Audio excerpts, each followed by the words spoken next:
Deathstroke number 20, written by Tony Bedard and Justin Jordan, art by Edgar Salazar. So last issue, Jericho took over the body of Majestic and is using it as just basically a killing machine, and he's going to kill everybody.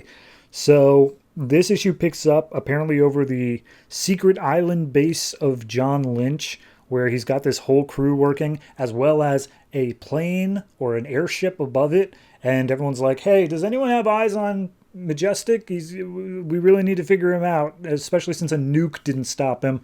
And then all of a sudden they're hit by Majestic just crashing through the ship. And the ship goes and crashes down onto the secret island base. And we just see Majestic laughing over top of the wreckage. But of course, because the eyes are glowing, we know it's Jericho controlling the body. So then we see the wreckage of the base being destroyed. Deathstroke busts his way out, and he's like, all right, anybody good? Is anyone still alive? And his wife chimes up. She is not okay. And he rushes over, tries pulling off this giant cement block off of her. And she's like, nah, don't worry about it. I'm dead. I'm not going to make it through this. And he apologizes, being like, I'm sorry, I failed this family. It's all my fault. You had every right to hate me. And she's like, I think that Jericho might have been in my head for longer than we think. Because now that he's out, I don't hate you. Bleh. And then she dies. So at that point, he, closes her eyes, kisses her on the forehead. And then Rose and Grant come out. And they're like, oh, geez, is Mom dead? And he's like, yeah, your brother killed her. So now we got to take care of Jericho, because that is something we need to do. And then Tara pops up being like, oh, he's a dead man. I'm a murder him. And you're like, okay, well, yeah, that's what we need to do, but we need to be smart about it because we can't stop Majestic, no matter what. So he starts clearing off some rubble, and he finds Joseph's body just curled up fetal position, and he's using all of his energy to control Majestic. So this body's totally unguarded. And so Tara comes up like, all right, well, I'm just going to murder this body now. And it's just like, no, hold on. His mind is in Majestic, and if you let it be in there when you kill this body, he'll get to stay in there forever, so he'll win. We got to be smart about this.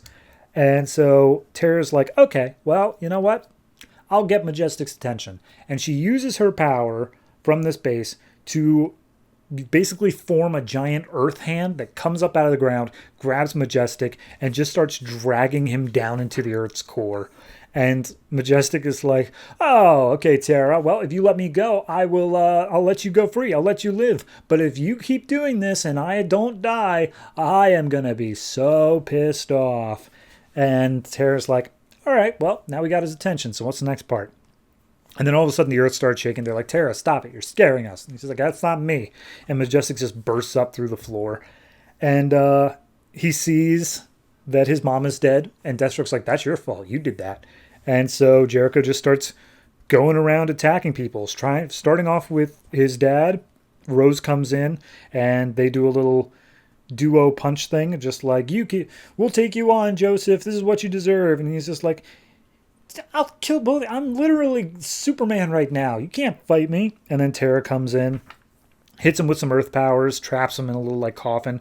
Turns out that Rose's latent ability is that she can de-invulnerable people. She makes them vulnerable again. So her being around Majestic is actually allowing him to get hurt. So they all just start beating the crap out of him for a while until he falls unconscious. Then Jericho jumps back to his body and also controls Grant's body at the same time, as well as Tara's again. And then as Tara starts blasting off all of her earth powers, Deathstroke's like, all right, enough of this. She's kind of a problem now. Just gives her a concussion, knocks her out. And then Joseph jumps behind Grant's body. He's in both of them. And he says, hey, if you come after me, I'm going to slit your own son's throat.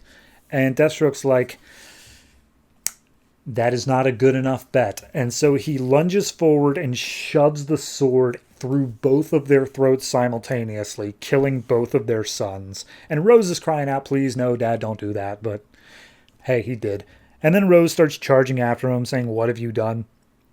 He just kicks her in the face as well. He's just like, yeah, I know what I did. I'm that kind of guy. I'm the kind of guy who's going to destroy his entire family just to buy the whole planet a little bit more time. That's the kind of guy I am. And so the final page is a cleanup crew from Argus after the fact. I will say, one of the guys definitely has green eyes, so that's a thing. And they find Majestic's body still unconscious. It's actually full of sedatives now, so they can easily transport it away. And they're just going to try to rehabilitate him, and worst case scenario, throw him in a jail and throw away the key.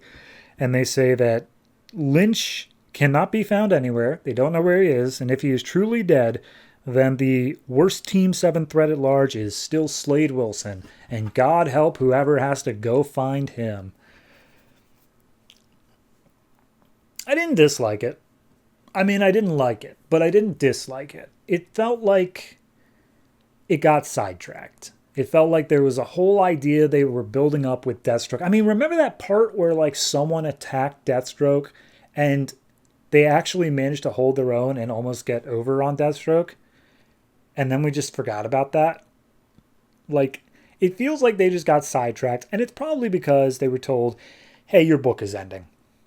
And so they had to just kind of piece it together of like, okay, we've got this big story we wanted to tell with Team 7 and Majestic and the Ravagers. And so we just kind of got to push it all together and hope that it comes out in a way that makes sense. And I think for the most part it did. With this being the finale of all that, it's kind of like, okay, I guess not great. I don't really know how to put it besides that. Is that it's just fine. Like, it's not an amazing Deathstroke story. It's not even an amazing superhero story. It's just fine. It felt like if this is everything you were building to, I'm a little let down. But I also think that you were kind of put into a corner and you were forced to write the book like this. So, yeah, we'll see. Overall, I'm going to give this one I don't know. I'll give it like a 6.5. It's so, it's just 6. I was going to say 6.5 is not too much. And I know they relaunched Deathstroke pretty soon afterwards, but for a finale for Deathstroke, this is just kind of I don't know. It's just a disappointment is the best way to say it.